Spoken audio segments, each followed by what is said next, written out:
কৃষ্ণ আর সকলে ভক্ত সে যারে না চায় জইছে সে তৈছে করে নিত্য।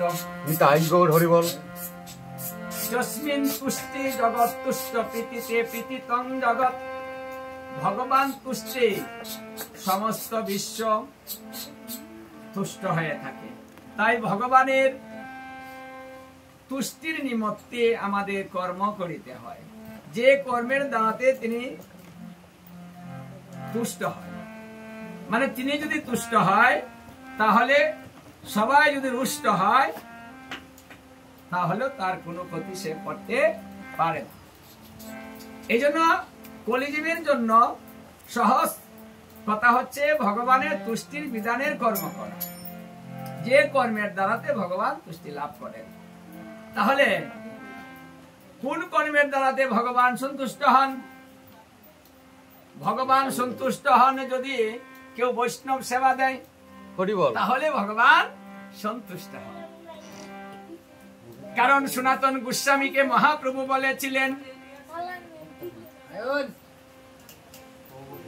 জীবে দয়া নামে রুচি বৈষ্ণব সেবন, ইহা হতে নাহি ধর্ম শোন সনাতন। এই তিনটা হচ্ছে কলির সহজ ধর্ম, মানে যেটা অতি সহজেই আমরা করতে পারি।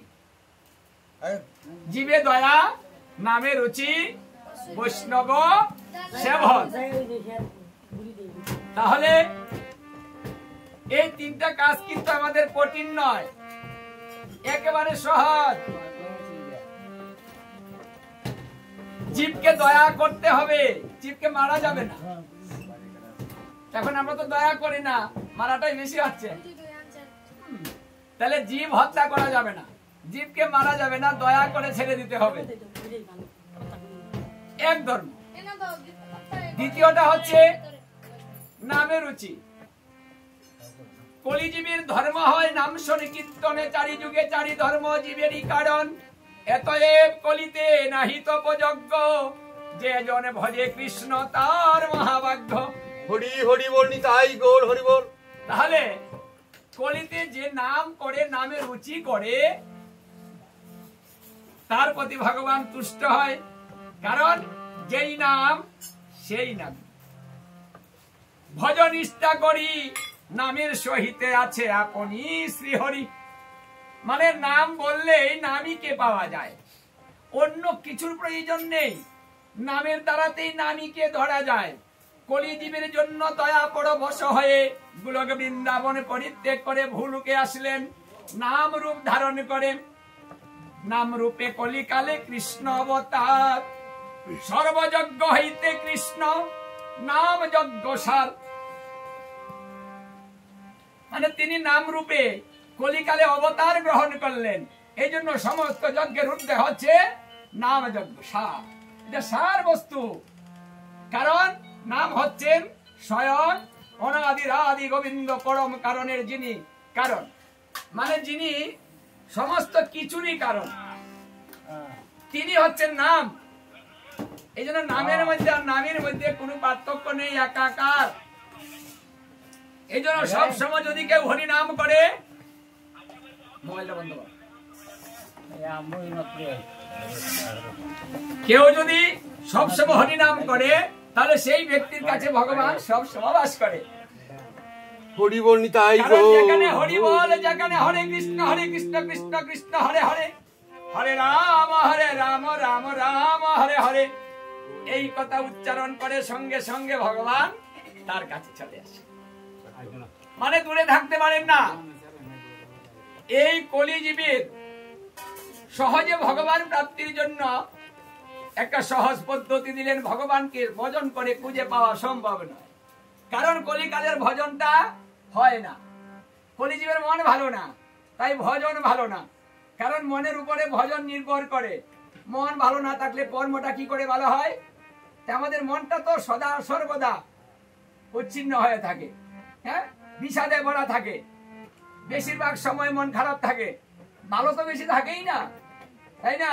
সংসারের তাড়নায়, হ্যাঁ, জ্বালা যন্ত্রণায়, বেতা বেদনায়, অভাব অনটনে, মানে সমস্ত কিছু মিলিয়ে আমাদের মনটাকে বেশি সময় ভালো রাখা যায় না। যে মন বেশি সময় ভালো থাকে না, সেই মন অধিক ধর্ম করবে কি করে? করতে পারবে না। এই জন্য ধর্মটাকে সুন্দর করে নামের সঙ্গে মিলন করে দিলেন, সহজ করে দিলেন। তুমি নাম করো, তোমার ধর্ম হয়ে যাবে। যে কোনো ভাবে তুমি উচ্চারণ করো, সঙ্গে সঙ্গে নামে ক্রিয়া শুরু করে দিবে। তাহলে ভগবান প্রসন্ন হয় যদি ভগবানের নাম সদা সর্বদা কেউ করে, নামের মধ্যে যদি কেউ রুচি বাড়ায়। তাহলে তিনটা কথা মহাপ্রভু বলেছেন।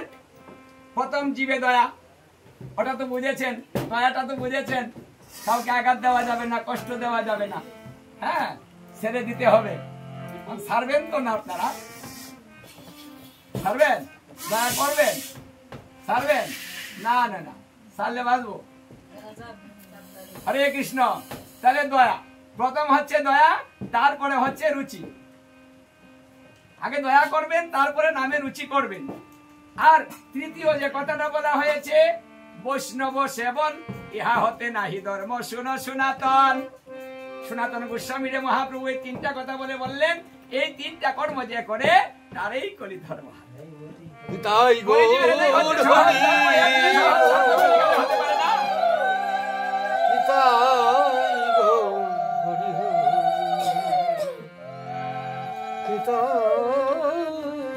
আজকে এখানে বৈষ্ণব সেবা হচ্ছে। দেখুন যে শেষ কথাটা, এই শেষ কথাটা যমরাজ পদ্মপুরাণ উত্তরাখণ্ডে বললেন, যদি বৎসরে কেউ একবার বৈষ্ণব সেবা দেয়, হে দুধগণ, তোমরা ওই বাড়ি পরিত্যাগ করিও, সেখানে যেও না। তাই গৌর হরি বল। যদি বৎসরে কেউ একবারও বাড়িতে বৈষ্ণব সেবা দিতে পারে, কারণ বৈষ্ণব বাড়িতে আসার সঙ্গে সঙ্গে বাড়ি শুদ্ধ হয়ে যায়, হরি বল। অকল্যাণ দূর হয়ে যায়, অশুভ থাকতে পারে না।